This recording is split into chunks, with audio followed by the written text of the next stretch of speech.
आगामी विधानसभा चुनाव को देखते हुए प्रदेश के मुखिया शिवराज सिंह चौहान प्रदेश की कई विधानसभा में दौरे कर ताबड़तोड़ रैली और जनसभा के माध्यम से भारतीय जनता पार्टी प्रत्याशियों के समर्थन में जनमानस से समर्थन मांग रहे हैं। इसी के तहत तय समय के अनुसार उनके उड़न खटोले में तकनीकी खराबी आने के कारण लगभग 2.5 घंटे विलंब से जावरा पहुंचकर एक विशाल जनसभा को संबोधित कर कमलनाथ और दिग्विजय सिंह पर वार करते हुए कहा कि उन्हें कन्या पूजन करने पर भी नौटंकी लगती है, अभद्र भाषा का उपयोग कर महिलाओं को आइटम कहकर संबोधित करते हैं। आगे शिवराज सिंह ने कहा अपने भाषण में अधिकारियों को चेतावनी देते हुए कहा कि आचार संहिता के नाम पर किसी भी व्यापारी वर्ग को परेशान न करने की चेतावनी देते हुए कहा कि किसी को भी अन्यथा परेशान किया गया तो मैं उन अधिकारियों को देख लूँगा। अंत में उन्होंने जावरा के विकास की बात कहकर भारतीय जनता पार्टी के प्रत्याशी डॉक्टर राजेंद्र कुमार पांडे को भारी मतों से विजय दिलाने का आह्वान किया। जाकिर कुरैशी की रिपोर्ट। कि हाँ ओवरब्रिज चाहिए, फ्लाई ओवर। हमने स्टेट के बजट से 2 फ्लाई ओवर स्वीकृत किए थे, उसमें से एक राजेंद्र पांडे को दिया, जावरा को दिया।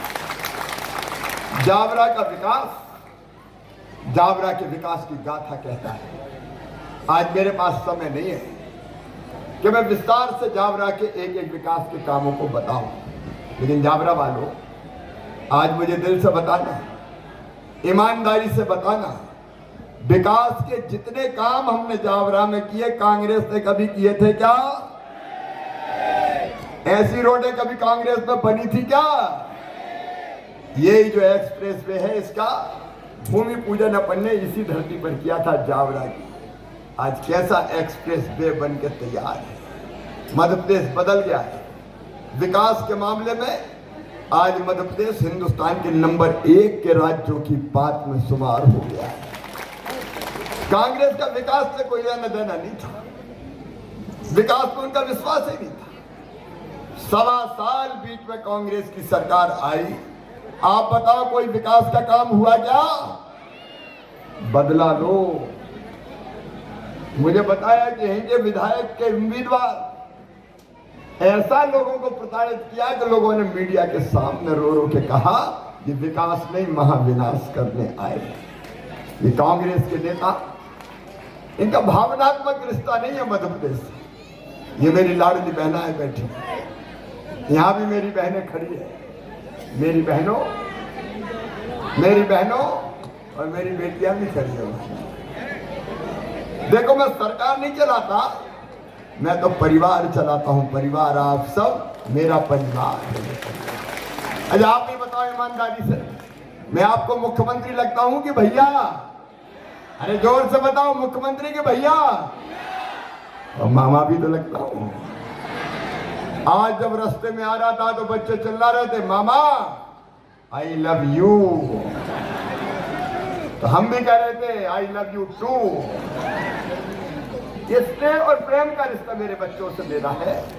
मेरी बहनों, मैं बहनों को देवी मानता हूं। दुर्गा सप्तशती में कहा है, देवताओं ने देवी जी की वंदना करते हुए कि हे माता, जगत में जितनी स्त्रियां हैं वो सब तेरी मूर्तियां हैं। तो मेरी बहन जितनी भी है मेरे लिए देवी की मूर्तियां हैं। और जब बेटी को लाडली लक्ष्मी हमने बनाया। 50% रिजर्वेशन स्थानीय निकाय के चुनाव में बहन और बेटियों को दिया ताकि आगे बढ़े और नेतृत्व करें। हमने 30% भर्ती बेटियों की पुलिस के फोर्स में की और एक कानून बनाया कि मासूम बिटिया को कोई गलत नजर से देखेगा, दुराचार अगर करेगा तो सीधा फांसी के फंदे पे चढ़ा दिया जाएगा। सबसे पहले मध्य प्रदेश पे कानून बना। माँ बहन बेटी की गरिमा हमारे लिए सर्वोपरि है और मेरे लिए तो देवियां हैं मेरी बहन। अभी हमने नवरात्रि पे बेटियों के साथ बहनों की पूजन भी की, तो कांग्रेस के नेता मजाक उड़ा रहे थे कि ये मुख्यमंत्री तो नाटक नौटंकी करता है। मेरे भाइयों और बहनों बताओ, क्या कन्या पूजन नाटक नौटंकी है? जोर से बताओ, नाटक नौटंकी है? डिग्गी राजा सुन लो, ये नाटक नौटंकी नहीं, भारत की सनातन परंपरा है जिसका ना आदि है और ना अंत है। यत्र नार्यस्तु पूज्यन्ते रमन्ते तत्र देवता। देवता वही निवास करेंगे जहां माँ बहन और बेटी को मान सम्मान और इज्जत की नजरों से देखा जाएगा। लेकिन भाइयों और बहनों, ये महिला का, नारी जाति का सम्मान करना नहीं जानती। इनके वीडियो देख ले तो कहने में शर्म आती है। एक मंत्री हमारी बहन थी डबरा से, उसके बारे में कमलनाथ जी कहते हैं ये तो आइटम है, आइटम। तुम्हारे लिए हमारी बहनें ऐसे शब्द इस्तेमाल करते हो, शर्म नहीं आती। लेकिन हमने लाडली बहना योजना बनाई। मेरी बहनों, आधी आबादी को पूरा न्याय है। स्त्री जाति का भी तो हक है इस धरती के संसाधनों पर। मैंने कई गरीब बहन देखी जो 1000-2000 रुपए के लिए परेशान रहती थी और मांगना पड़ता था, पराधीन रहती थी। हमने तय कर दिया कि जितनी गरीब और निम्न मध्यम वर्ग की बहनें हैं उनके खाते में हर महीना 1000 रुपया डालेंगे। शुरुआत मैंने 1000 से की थी और बहनें भी मेरी बहुत है। 1,32,00,000। कितना सौभाग्यशाली भाई, मेरे जैसा कोई भाई दुनिया में होगा? 1,32,00,000 बहनों का मैं भाई हूं। और जब उनके खाते में 1000 रुपया डालते हैं तो कितने डालना पड़ता साल भर में? 15,000 करोड़ रुपया। कितने? अरे बोल के बता दो, मैं तो दे रहा हूं 15,000 करोड़। बताओ हमारे अलावा कोई डाल सकता था? लेकिन ये तो शुरुआत है। 1000 से बढ़ा के 1250 की है। अब 1500 भी करूंगा, फिर 1750, फिर 2000, फिर 2250, फिर 2500, फिर 2750 और बाद में कितने करूंगा? 3000 करूंगा। ये पूरी दुनिया सुन ले। बहनों की आंखों में आंसू ये भाई नहीं रहने देगा।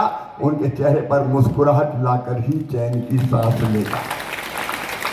और मैंने पूछा बाद में कि बहनों, जिंदगी में कोई बदलाव आया क्या? बहनें बड़े उत्साह से बताती, भैया आजकल तो सासू माँ बड़े प्रेम से बोलती है, बहू कैसी हो? और कुछ ने कहा कि हमारे मिस्टर के भी तेवर बदल गए। पप्पू की मम्मी क्या हाल है, पैसा आ गया कि नहीं आए? ये आत्मसम्मान बढ़ा है बहनों का। और पैसा नहीं दिया, ये बहनों को सम्मान दिया है। सम्मान, मान, इज्जत दिया बहनों को, उनका हक दिया। ऐसे एक नहीं, अनेकों काम आज विस्तार से बताने का मेरे पास समय नहीं। परिवार की सरकार का मतलब क्या है? परिवार की सरकार का मतलब है परिवार के हर सदस्य का ध्यान। यहाँ किसान भाई बैठे, 6000 पीएम देते, 6000 सीएम देते, 1000 रुपया महीना सीधे किसान के खाते में आते हैं।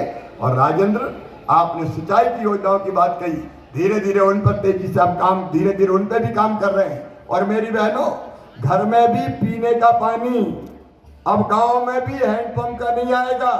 पाइपलाइन बिछा रहे हैं, टंकियां बना रहे हैं और घरों में टोटी वाला नल लगा रहे हैं। अगर टोटी खोलोगी तो झरझर पानी आएगा। और एमपी की नब्ज, एमपी का हाल, मध्य प्रदेश और छत्तीसगढ़ के साथ हर प्रदेश की हर खबर, सिर्फ वाइब्रेंट इकोनॉमिक न्यूज के साथ। लगातार खबरों के लिए सब्सक्राइब करें हमारे यूट्यूब चैनल को और लेटेस्ट खबरों के लिए बेल आइकन दबाना जरा भी ना भूलें। Coming soon on Jio.